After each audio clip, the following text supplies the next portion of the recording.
Good morning, everyone. From today onwards, we will start with the new series and with the new book. This book is very important for our preparation and has to be read cover to cover.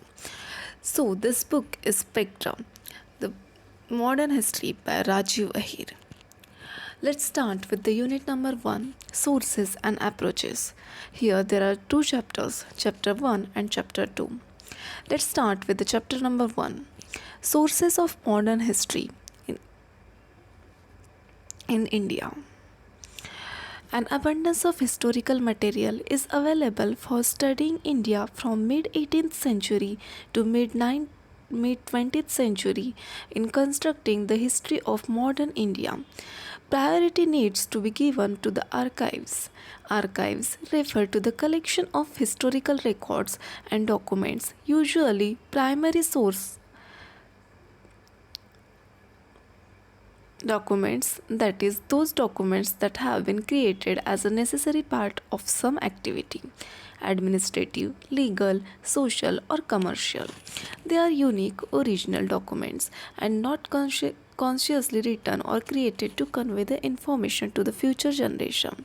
An important part of the archives relating to the modern India are the official records, that is, the paper of government agencies at the various level.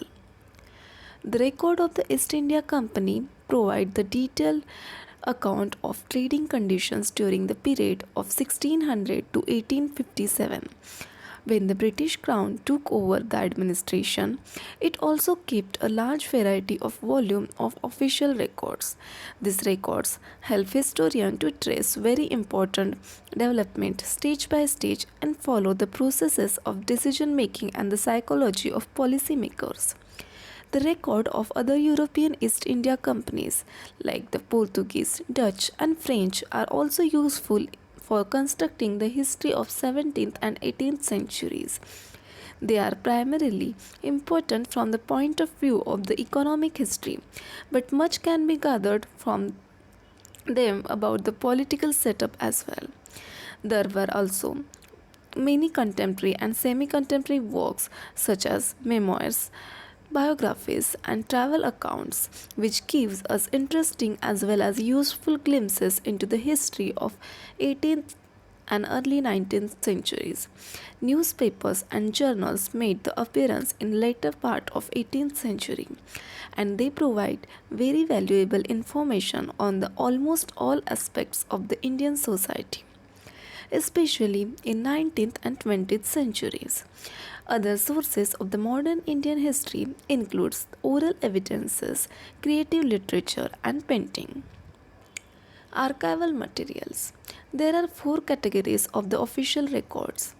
First, central government archives. Second, state government archives. Third, records of intermediate and subordinate authorities, and fourth, judicial records. Apart from this, there are private archives and the archival sources available in abroad. Central Government Archives. The National Archives of India, located in New Delhi, contains most of the archives of the Government of India. This provides authentic and reliable source of material on the varied aspects of the modern Indian history.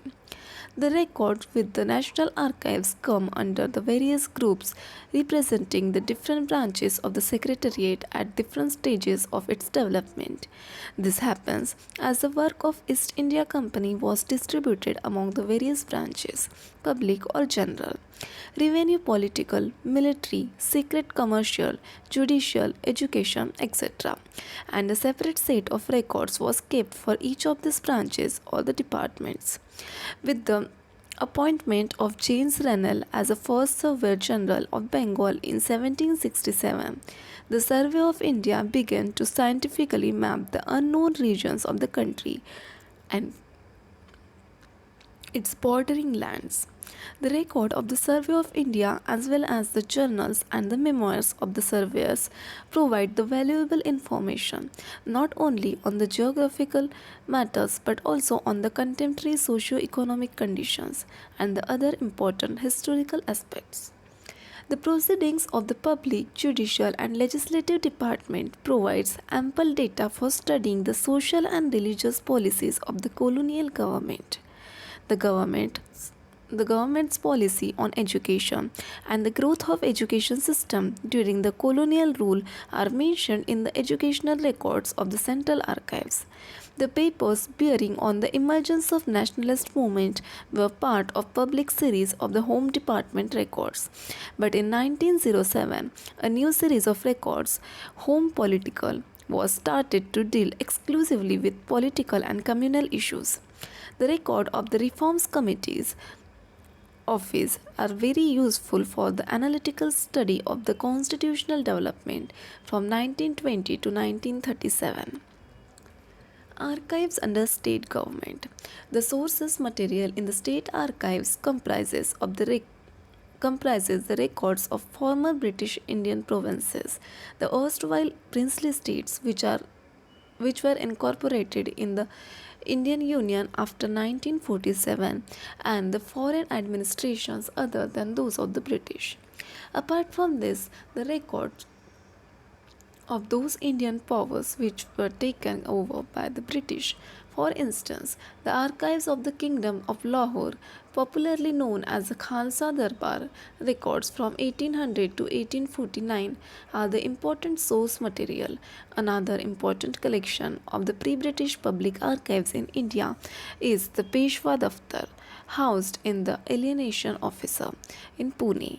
It forms the most valuable single source for the study of Maratha history in the period of almost a century before the fall of Peshwas.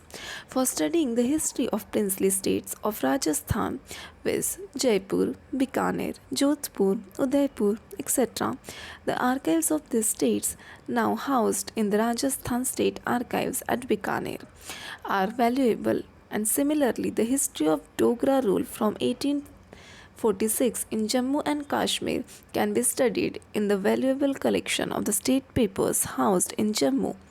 The other significant archives of the princely states are those of the Gwalior, Indore, Bhopal, and Rewa, all in Madhya Pradesh, Travancore and Cochin in Kerala, Mysore in Karnataka, and the Kolhapur in Maharashtra.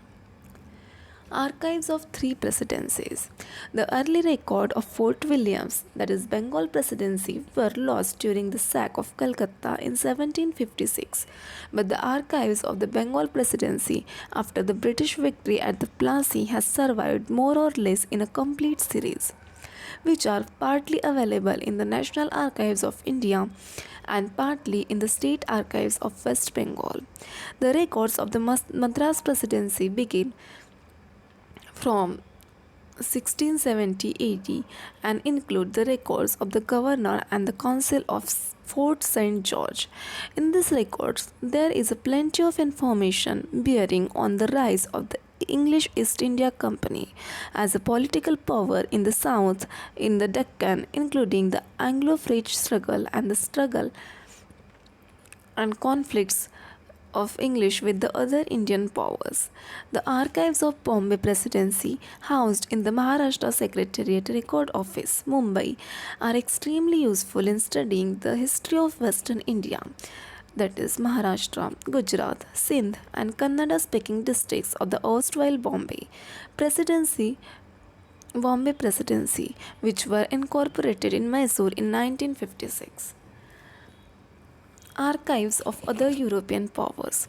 The archives related to the Portuguese preserved in Goa, mainly belonging to the period from 1700 to 1900, are valuable for the history of Portuguese possession in India. The orders and dispatches from the Lisbon received in Goa and the responses and the reports dispatched from the India to Portugal constitute the most significant historical material among the Portuguese archives. The Dutch records of the Cochin and the Malabar are in the Madras Record Office and those of the Chinsura in the State of Archives of the West Bengal. The French archives of Chandarnagar, Pondicherry, now Puducherry, were taken to the Paris by French authorities before they relinquished these settlements. The archives of Danish possessions were also transferred to Copenhagen when the Danes sold Tranquebar and Sirampur to the English East India Company in 1845. The remaining Danish records, mainly relating to the Tranquebar in 1777 to 1845, are now housed in the Madras Record Office. Judicial records.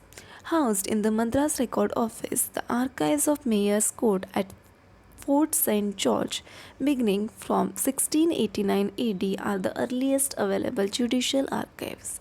The pre-Plassey records of the Mayor's Court at Fort Williams have been lost, but those for the years 1757 to 73 are kept in the record room of Calcutta High Court, along with the archives of the Supreme Court of Bengal 1774 to 1861.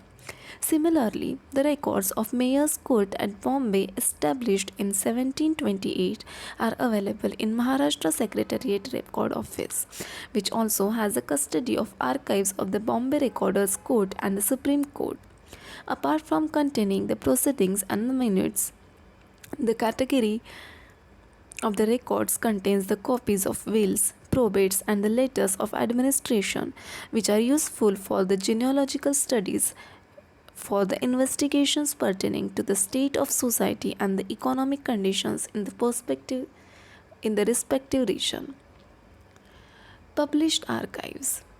The most significant archival publications are the parliamentary papers, which includes many excerpts from records of the East India Company and the Government of India under the Crown, the reports of the Parliamentary Select Committee, various royal commissions constituted on specific subjects like education, civil reforms, famines, and the parliamentary debates on the Indian Empire are indispensable.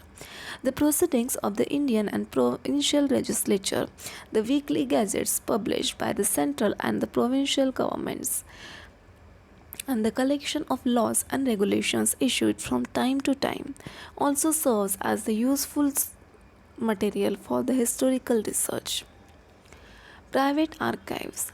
The private archives comprises the papers and documents of individual and the families of note who played the significant role in the development of modern India. The papers of eminent leaders of the nationalist movement and the records of organization like the Indian National Congress and the records of organization like Indian National Congress are housed in the Nehru Memorial Museum and the library in New Delhi. The archives of banks, business houses, and the Chamber of Commerce are extremely helpful in the study of economic changes. Foreign repositories. A vast body of historical material related to the history of modern India is available in the repositories of erstwhile imperialistic powers who ruled in the different parts of Indian subcontinent as well as in some other countries. In England, the India Office records, London, and the records kept in the British Museum are very valuable. The India Office records possesses the various important documents, the minutes of the courts of directors and the General Court of East India Company and the various committees constituted from time to time. The minutes and the correspondence of the Board of Control or Board of Commissioners for the Affairs of India, the records of Secretary of State and the India Council. The British Museum possesses the collection of papers of the British Viceroys, Secretaries of States, and the other high-ranked civil and military officials who were posted in India. The archives of the missionary societies, for instance, the Church Missionary Society of London, provides the insight into the educational and social development in pre-independent India. The Archives Nationales, Paris, and the archives of the French ministries of the foreign affairs, colonies, and wars have records that throws light on the history of French possessions as well as the socio-political conditions. The records of Dutch East India Company is available in Rijkershoop, The Hague, and that of the Danish and Portuguese are kept in the Copenhagen and the Lisbon, respectively. Apart from the archives of the European nations. The archives preserved in the Pakistan are utmost importance. The West Pakistan Record Office, Lahore Record Office, Peshawar records available in Sindh, etc., gives the information about the regional history of the Indian subcontinent, besides the shedding lights on India's relation with Afghanistan, Iran, and other neighboring countries in the colonial era. Biographies, memoirs, and the travel accounts. Many travelers, traders, missionaries, and the civil servants who came to India have left account of their experiences and their impressions of the various parts of India. An important group among these writers was the missionaries who wrote to encourage their respective societies to send more missionaries to India for the purpose of evangelizing its inhabitants. In this journal, Bishop Herbert's Journal, Abbe Du Bois' Hindu Manners and Customs provide the useful information on the socio-economic life of India during the decline of Indian powers and the rise of British. Some of the famous British travelers who wrote travel accounts were George Foster Benjamin, Benjamin Heine, James Burness, who wrote the narrative of a visit to a court of the Sindh, Alexander Burness, who wrote the travels into Bukhara, C.J.C. Davidson, who wrote the Diary of Travels and the Adventures in the Upper India, and John Butler, who wrote the Travels and Adventures in the provinces of the Assam. The famous non-British travelers who wrote about India includes the Victor Jacquemont, who wrote the Letters from India describing a journey in the British dominions of India, Tibet, Lahore, Kashmir during the years of 1828, 1829, 1830 and 1831. Baron Charles, who wrote the travels in Kashmir and the Punjab, and the William Moorcroft. These travel accounts are indispensable and generally reliable sources for the constructing the history of modern India, especially as they supplemented the official papers. Newspapers and journals. Newspaper and journals of the 19th and 20th centuries published in the English as well as the different vernacular languages form an important and authentic source of the information for the construction of history of modern India. The first attempts to publish the newspapers in India were made by disgruntled employees of the English East India Company who sought to expose the malpractices of the private trade. For instance, in 1776, William Bolts, being censured by the Court of Directors for private trading, resigned from the company and announced his intention to publish a newspaper. The official response to the Bolts scheme was strong and his plan ended before materializing. In 1780, James Augustus Hickey published the first newspaper in India, entitled the Bengal Gazette or the Calcutta General Advertiser.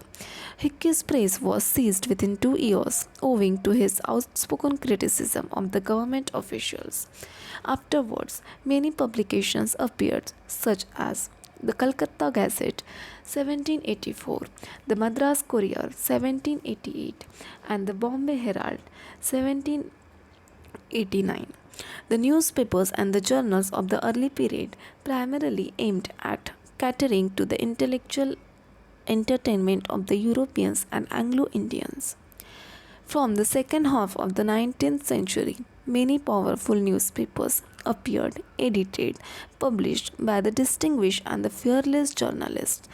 Interestingly, nearly one third of the founding fathers of the Indian National Congress in 1885 were journalists. Some of their publications were The Hindu and the Swadesh Mitram under the editorship of G. Subramaniam Ahir, Kesari and Maratha under Bal Gangadhar Tilak, Bengali under Surendranath Banerjee, Amrita Bazar Patrika under Sisir Kumar Ghosh and Motilal Ghosh, Sudharak under Gopal Ganesh Agarkar, Indian Mirror under N. Sen, Voice of India under Dadabhai Nauroji, Hindustan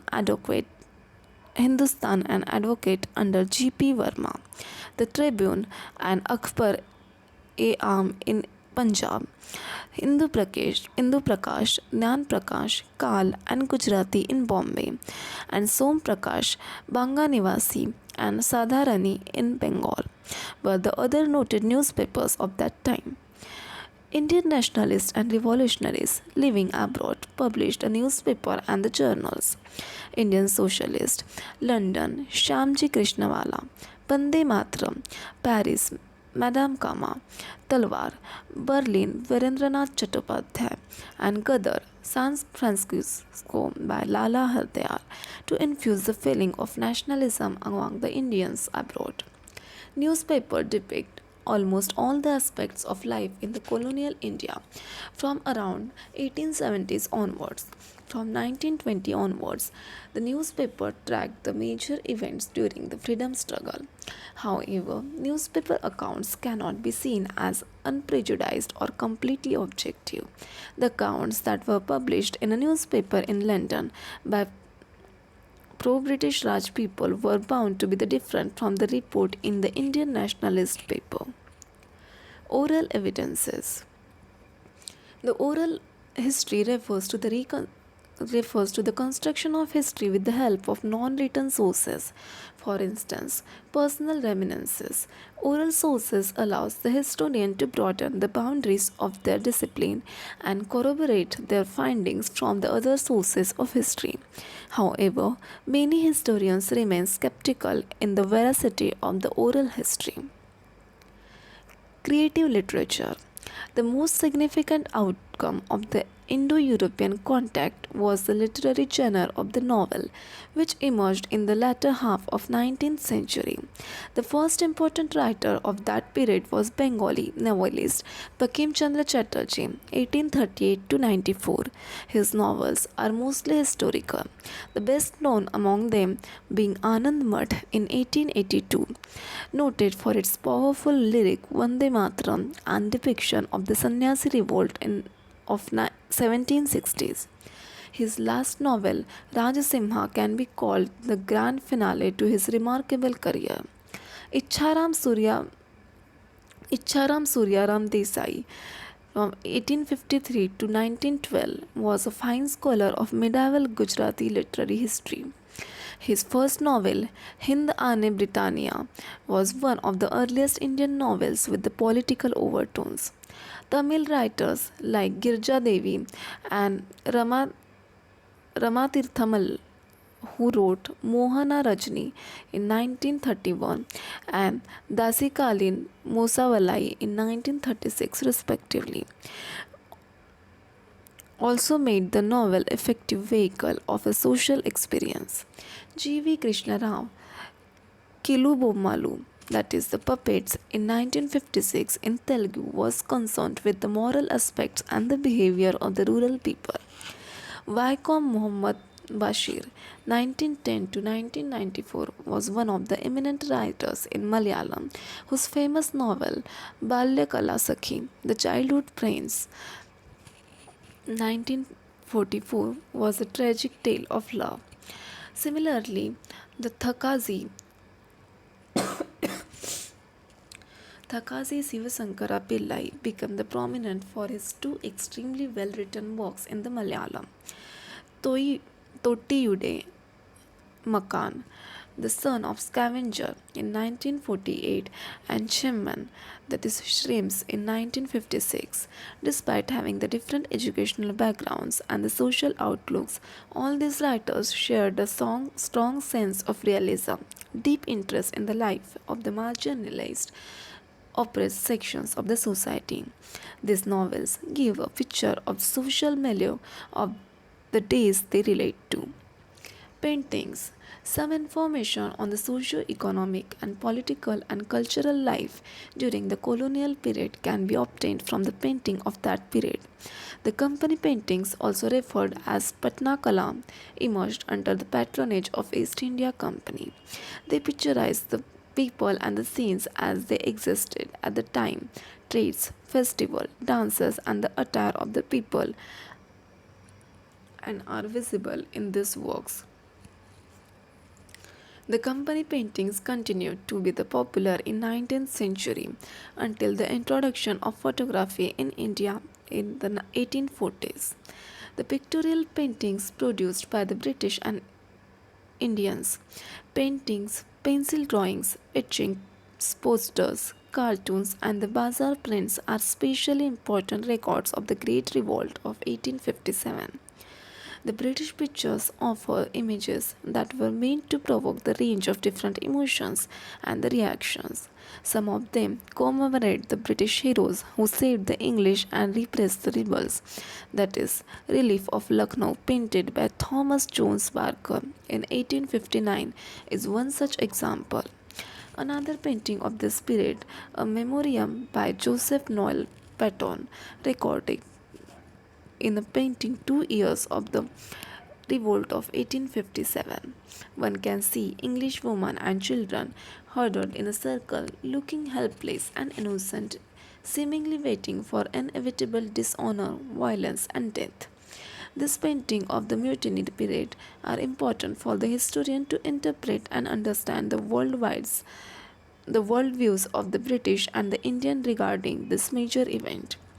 Kalighat painting that came to fore in the Calcutta in 19th century depicted not only mythological figures but also the ordinary people engaged in their everyday lives. The latter pictures captured the social changes taking place in the Calcutta of the time. The paintings made comment on the social evils of the time. Some of these paintings satirized certain modes adopted by the people of that time. In the last decade of 19th century, a new art movement emerged which received the primary stimulus from the growing nationalism in India. Artists like Nandalal Bose and Raja Ravi Verma were representatives of this new trend.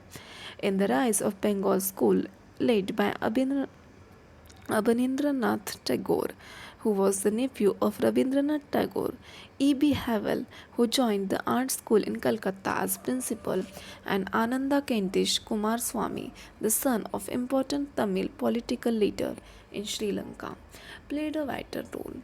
Though many of the paintings of this new trend primarily focused on the themes of Indian mythology, the cultural heritage they are important sources. Although many of the paintings of this new trends primarily focused on the themes of Indian mythology and cultural heritage, they are important sources for studying the modern art movement in India and for the art historians. Here we complete with the first chapter of first unit. Tomorrow I will be back with this chapter number 2, the major approaches to the history of modern India. If at any point in your preparation you find these videos helpful, then do not forget to like, share and subscribe to my channel UPSC Shorts. Thank you. Have a good day.